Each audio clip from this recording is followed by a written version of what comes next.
বন্ধুরা, ভারতীয় ক্রিকেটে বড়সড় পরিবর্তন। রোহিত শর্মা আর অধিনায়ক নন, তার জায়গায় নতুন অধিনায়কত্বের দায়িত্ব পেলেন তরুণ তারকা শুভমান গিল। হ্যাঁ বন্ধুরা, অস্ট্রেলিয়ার বিরুদ্ধে ঘোষিত ভারতীয় দলটি কেমন হলো, দলে কারা সুযোগ পেলেন আর কারা বাদ পড়লেন, আর কেন এত বড় সিদ্ধান্ত নিল নির্বাচকরা।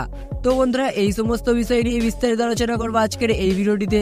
তাই বন্ধুরা, ভিডিওটি একদমই স্কিপ না করে শেষ পর্যন্ত দেখার জন্য অনুরোধ রইল। বন্ধুরা, রোহিত শর্মা এখনো দলে থাকলেও নেতৃত্বের দায়িত্ব এখন গিলের কাঁধে, আর সহ অধিনায়ক হয়েছেন শ্রেয়াস আইয়ার। টেস্ট দল থেকে বাদ পড়া শ্রেয়াস আইয়ার এবার ওয়ানডে দলে নতুন করে সুযোগ পাচ্ছেন, যা তার কেরিয়ারের জন্য হতে পারে বড় টার্নিং পয়েন্ট। অন্যদিকে দলের অভিজ্ঞ মুখ বিরাট কোহলি আছেন আগের মতোই। দীর্ঘ 7 মাস পর ওয়ানডে ফরম্যাটে আবারও তাকে দেশের জার্সি গায়ে দেখা যাবে। বন্ধুরা, নির্বাচকদের পরিকল্পনা একেবারেই স্পষ্ট। 2027 সালের ওয়ানডে বিশ্বকাপকে সামনে রেখেই এখন থেকেই তৈরি করা হচ্ছে নতুন নেতৃত্ব। যদিও রোহিত শর্মার কোনো কারণে খেলতে না পারেন, তবে শুভমান গিল হবেন সেই নতুন বিকল্প নেতা। বন্ধুরা, টি-20 দলে আছেন সূর্যকুমার যাদব।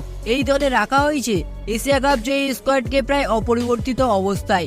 জাসপ্রীত বুমরা রয়েছেন টি-20 দলে, তবে তাকে ওয়ানডে থেকে বিশ্রাম দেওয়া হয়েছে ফিটনেস বজায় রাখার জন্য।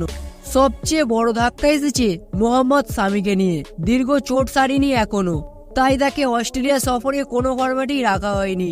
একইভাবে চোটের কারণে হার্দিক পান্ডিয়া আর ঋষভ পান্ত রয়েছে দলের বাইরে। তো বন্ধুরা, চলুন এক নজরে দেখে নেওয়া যাক অস্ট্রেলিয়ার বিরুদ্ধে ঘোষিত ভারতীয় ওডিআই দলটি কেমন হলো। অধিনায়ক শুভমান গিল, সহ অধিনায়ক শ্রেয়াস আইয়ার, রোহিত শর্মা, বিরাট কোহলি, লোকেশ রাহুল, ধ্রুব জুরেল, যশস্বী জয়সওয়াল, অক্ষর প্যাটেল, ওয়াশিংটন সুন্দর, কুলদীপ যাদব, নীতিশ কুমার রেড্ডি, মোহাম্মদ সিরাজ, হর্ষদীপ সিং, প্রসিদ্ধ কৃষ্ণা এবং হর্ষিত রানা।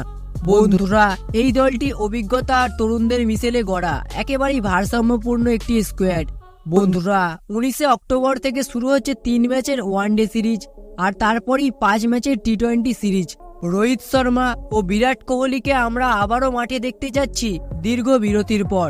এখন প্রশ্ন হচ্ছে, শুভমান গিলের নেতৃত্বে কেমন পারফরমেন্স করবে ভারতীয় দল।